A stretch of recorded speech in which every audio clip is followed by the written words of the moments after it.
email. Now, this is called the convention in correspondence.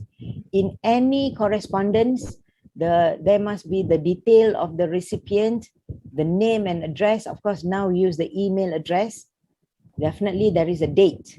Now, subject line is very important. Why do you think the subject line is very important? And then you must have the name of the recipient.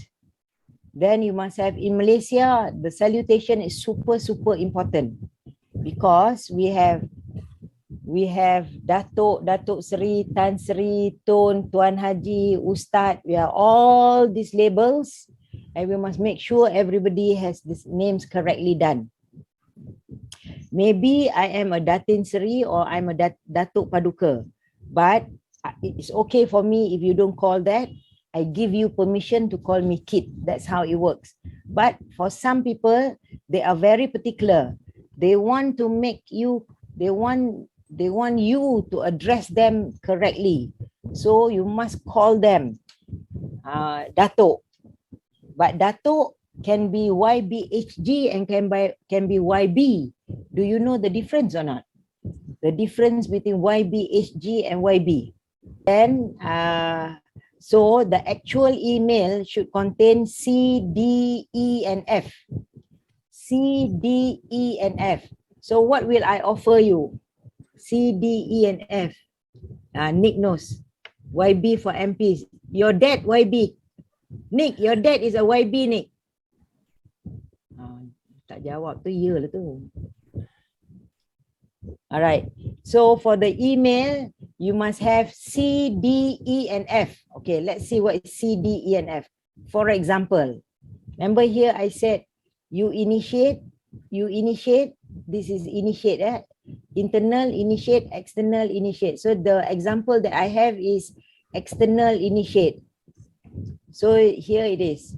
So dear Mr. Lim, Mr. Lim doesn't have Datuk, doesn't have anything. Dear Mr. Lim, request for invoice. So for all that you write here, I have an analysis. When you initiate, the analysis looks like this. Number one, you have a salutation. So dear Mr. Lim is the salutation. So this is dear Mr. Lim. So here it is salutation. What's the subject line? The subject line is request for invoice for 31st March 2021. So that's the subject line. So there is something called meta application. Who can help me? What is meta application? Nick dia gelak. Okay. Meta application is something that you write in your email so that the other party feel happy to read your email. Okay, so the meta application here is thank you for your continuous support. So when people say thank you to you, how do you feel? How do you feel when people just say that, dear Mr. Lim, then suddenly thank you for your continuous support? How do you feel when people say thank you for your continuous support? How do you feel? Don't you feel good? So that's why this is meta application. So here, it is to start off before the background. Between B and C, you have meta application. What's the background? Your invoice, this is the background. C, D, what do you want him to do? Your reply. Then you say thank you, then you say yours sincerely. If you use dear Mr. Lim here, then here is yours sincerely. Proud. Yes, you feel proud. You feel appreciated when people say thank you. Yes. And we can say as many thank you as we want in one day. No quota. The more you say thank you, the better people feel about you. Yes. So if you follow this template, so this is the template. Salutation, subject line, meta application. What is the background? What is the purpose? Your invoice. This is the background. What is your request? Your reply. What is your closing? Thank you. Sign off.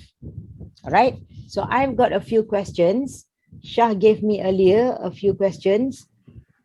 So there are people asking, lambat balas email kerana masih keliru dengan format. So you see, you use this format, no more keliru. Apakah format dan gaya bahasa yang sesuai?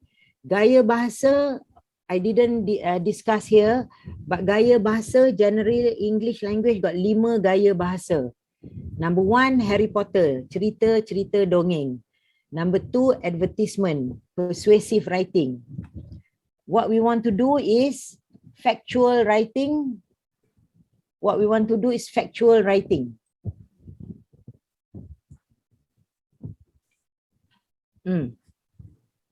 Oh, okay. Okay. Number 3 kan Syah?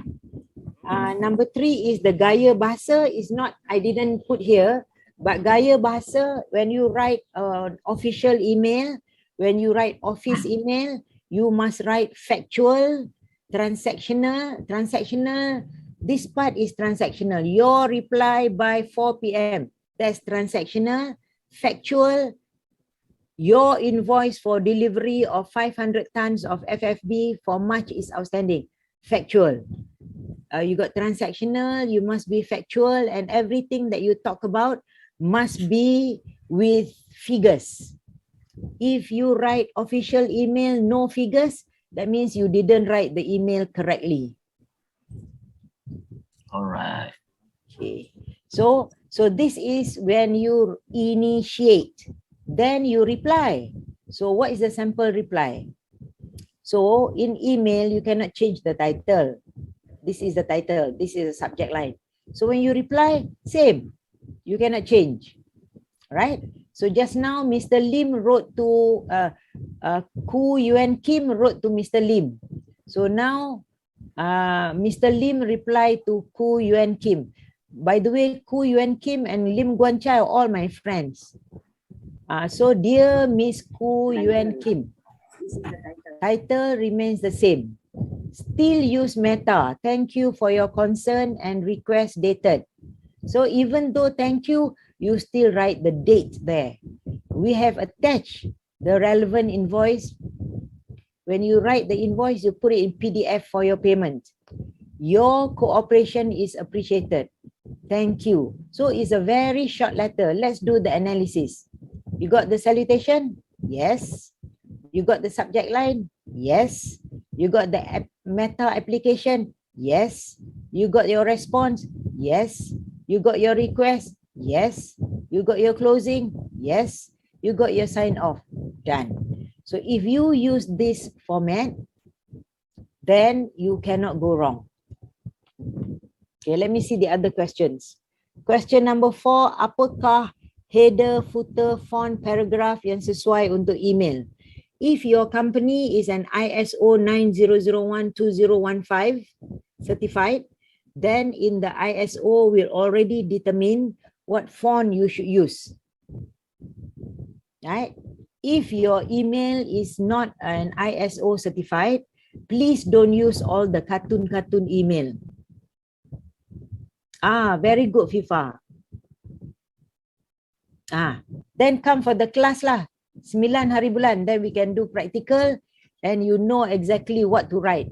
Yes, I know people in inventory got a lot of things to write. All right. And then, so the font cannot be the cartoon font. I strongly recommend either you use Arial, ARIAL, or Helvetica, HELVETICA. If it's not in your Microsoft Office, you can put it in. Apakah perkataan yang sesuai ditulis dari perkataan? Come to the class, I tell you the perkataan, and if you can follow the format here, done. Very good. Bagaimana nak memperbaiki skill menulis email? Kena selalu tulis lah, jangan copy paste. Jangan copy paste. Guna the template, done. Bagaimana nak sampaikan maklumat dengan ringkas dan kalau guna, if you use English correctly, English uses the principle KISS. What is KISS? Keep it short and simple. KISS. Use this as your template. You cannot go wrong. Okay, but by the way, for the students, Nick, you are student. Nick is not student. Siapa ni? Fakihudin, Maizatul, Wahida student. If you are student, I don't think this is your approved standard for exam, Exam, okay. Kalau exam, this is not the approved standard. This is London Standard Year 2016. This is London Standard 2016, not Malaysian Standard. Nanti elok-elok tulis fail pula. Right? Okay, that's done. So sometimes this is rarely email. Sometimes Nick dengan I keep on writing to each other. Or Nick, Kok Kiong, Nick, Fakihudin, Maizatul, Yasin, Ibrahim, Fifa, Wahida, we are all in one group of people in the email, and I write, you write, everybody write. They write. Each time you have an idea, you write. Each time you have an idea, you write. Then this is called rally email on one specific topic. Maybe you're discussing organizing the company dinner. Then you're writing a lot. So when you are writing a lot, it keeps on bouncing here and there. Then that's called rally email. When you have rally email, you need to have a summary. When you have a summary, so that you don't have to scroll backwards. 10 orang tulis, 10 orang kena check orang tu punya idea semua ni. So you have to have a summary, and you use that summary to prepare the email.